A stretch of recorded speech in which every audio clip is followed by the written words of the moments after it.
Life isn't easy. And I'm no Isaac Newton for saying this because everyone knows it. And what I mean by this is that success isn't something you can fake your way into.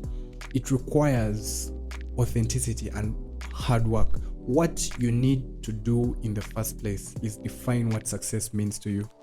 Hello everyone, and welcome back to another episode of 5 to 9 Job Podcast. Today we are going to listen to a clip by Matthew McConaughey. He's an actor, an award-winning actor, and his whole talk revolves around engineering your life, and more so about avoiding the false narrative that a lot of us can fake our way to success.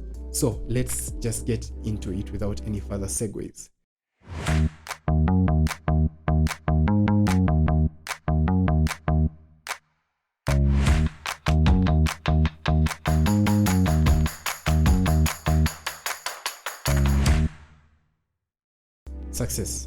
Success isn't something that you can fake your way into, like we have said.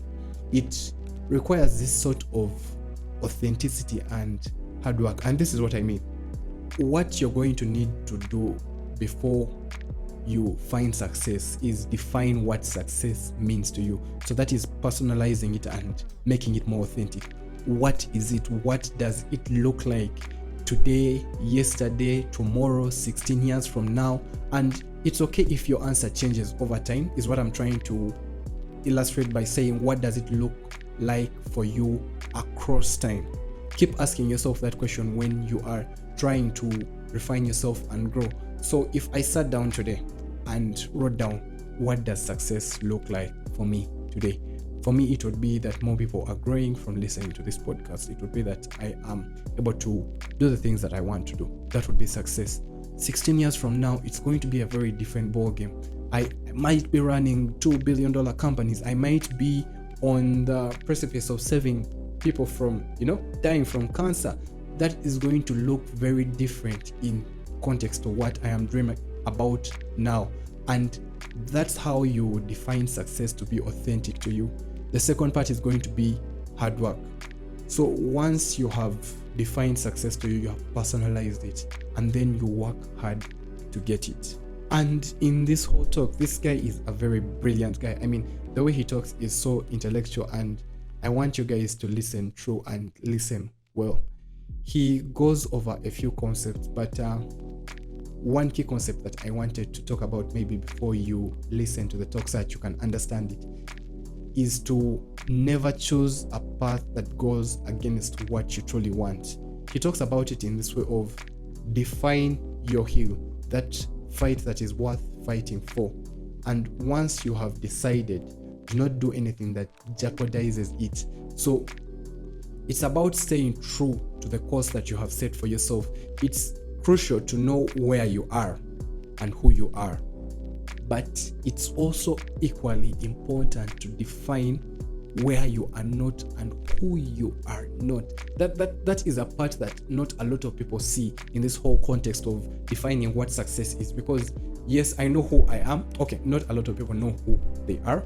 But what people don't do is define where you are not and who you are not. And he talks about it in this way that it's easier to define who you are not because most of the time we don't know who we are. Like we have said, it's better to work using the system of elimination. So you eliminate the distractions, the people, the habits that drain your energy, that hold you back. And when you stop giving your time to things that don't serve you, you create more space for what truly matters. The people, the passions, the experience that brings you joy, the who you are and where you are. After you have taken out the who you are not and where you are not. So just make sure that you live your life true to who you are. We live in a world full of options, but too many options can cloud your judgment.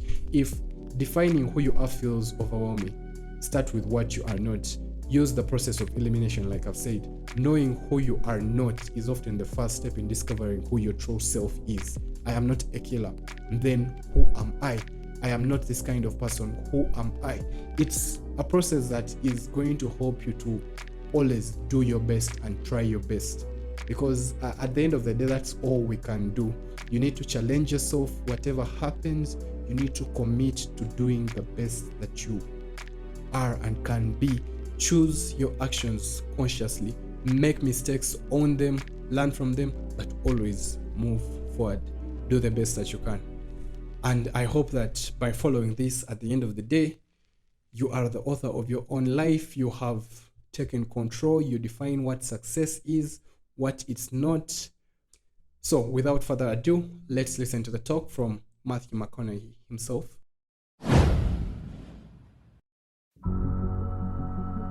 I'm going to talk to you about some things I've learned in my journey. Most from experience, some of them I heard in passing, many of them I'm still practicing, but all of them I do believe are true. Life is not easy. It is not. Don't try to make it that way. Life's not fair. It never was. It isn't now, and it won't ever be. Do not fall into the trap, the entitlement trap, of feeling like you're a victim. You are not. Get over it and get on with it. So the question that we've got to ask ourselves is what success is to us, what success is to you. Is it more money? That's fine. I got nothing against money. Maybe it's a healthy family. Maybe it's a happy marriage. Maybe it's to help others, to be famous, to be spiritually sound, to leave the world a little bit better place than you found it. Continue to ask yourself that question. Now, your answer may change over time, and that's fine. But do yourself this favor. Whatever your answer is, don't choose anything that will jeopardize your soul. Prioritize who you are, who you want to be, and don't spend time with anything that antagonizes your character. Be brave, take the hill, but first answer that question, what's my hill? So first, we have to define success for ourselves. And then, we have to put in the work to maintain it. Take that daily tally. Tend our garden. Keep the things that are important to us in good shape. Where you are not is as important as where you are. It is just as important where we are not as it is where we are. Look, the first step that leads to our identity in life is usually not, I know who I am. I know who I am. That's not the first step. The first step's usually, I know who I am not. Process of elimination. Defining ourselves by what we are not is the first step that leads us to really knowing who we are.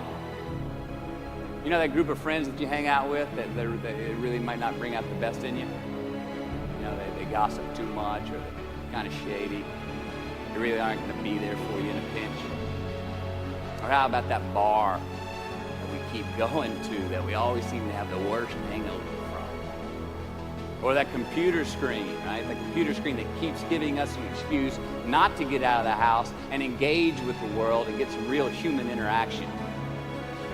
Or how about that food that we keep eating? Stuff that tastes so good going down, makes us feel like crap the next week. We feel lethargic and we keep putting on weight.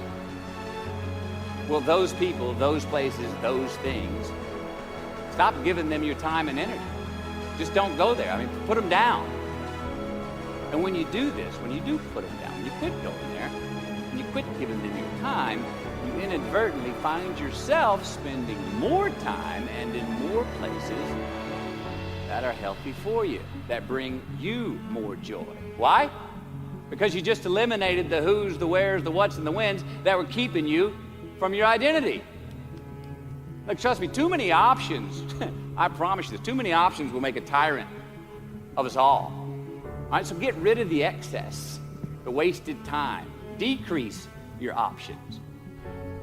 If you do this, you will have accidentally, almost innocently, put in front of you what is important to you by process of elimination. Knowing who we are is hard. It's hard. Give yourself a break. Eliminate who you are not first, and you're going to find yourself where you need to be. Instead of creating outcomes that take from us, let's create more outcomes that pay us back, fill us up, keep your fire lit, turn you on for the most amount of time in your future. We try our best, we don't always do our best. Well, architecture is a verb as well. And since we are the architects of our own lives, Let's study the habits, the practices, the routines that we have that lead to and feed our success, our joy, our honest pain, our laughter, our earned tears. Let's dissect that and give thanks for those things. And when we do that, guess what happens? We get better at them, and we have more to dissect. Be discerning. Choose it because you want it. Do it because you want to. We're going to make mistakes. You got to own them. Then you got to make amends. And then you got to move on. Guilt and regret kills many a man before their time. So turn the page. Get off the ride. You are the author of the book of your life. Well, I'm not going to add much to this talk, but I hope that at the end of today, you are taking back control of your life, that you have sat down, you have defined success, you have defined what success is, what it's not, and who you want to be and who you are not. Other than that, if you enjoyed this episode, please share it with someone else who might be on this journey. And as always, I'll see you in the next episode. I remain Raymond from the 5 to 9 Job. Bye-bye.